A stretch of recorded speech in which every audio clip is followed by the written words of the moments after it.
katika maisha mazuri. Mkuu wa mkoa umezungumza hapa kwamba mkurugenzi je alifanyaje. Unajua sikuelewa vizuri. Hebu njoo nieleze vizuri. Unajua mengine tunayafanya hapa hapa, si ndio jamani?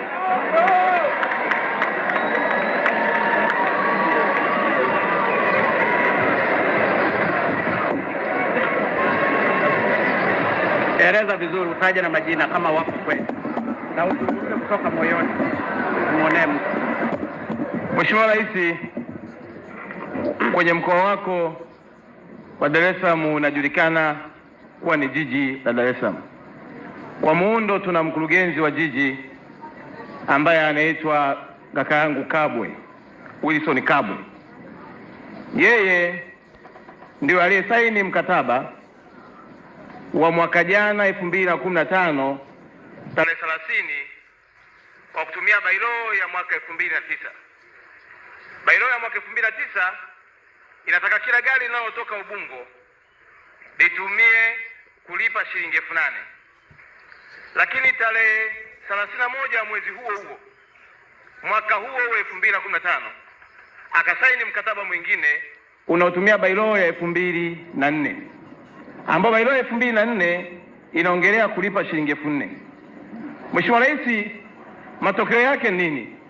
Mkandarasi ana mkataba mwingine au mzabuni, lakini pia jiji wana mkataba mwingine. Kwa hiyo ukienda jiji watakuonyesha ule wa 2004 ambapo bailo ya 2004 inakufa automatically pale ambapo inatengenezwa bailo ya 2009. Matokeo yake tulikuwa tunapoteza shilingi 4,000 kwa kila basi.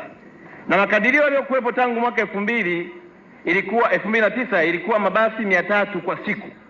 Kwa hiyo kwa mabasi 300 kwa siku ukipiga mahesabu kwa siku 30 tulikuwa tunapoteza milioni 42 kwa kila mwezi. Na kwa sababu hiyo kuanzia mwaka 2009 mpaka sasa hivi tumepoteza takribani ya bilioni 3. Mheshimiwa Rais, kuna mkataba mwingine wa parking ambao huko hapa mjini. Nafikiri watu wote wanaotumia magari hapa Dar es Salaam wataona. Mkataba wa parking wa kampuni ilishakwisha tangu mwaka jana. Na utaratibu mkataba ukiisha wanatangaza tenda, wapatikane watu wapya waweze kuomba.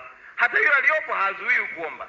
Lakini wakaacha utaratibu huo, wakamwandikia barua ya kumuongezea muda wa miezi 6 wakisema mchakato unaendelea wa kumtafuta mzabuni, tunakuongezea muda. Na hiyo bado amesaini kaka yangu Kabwe.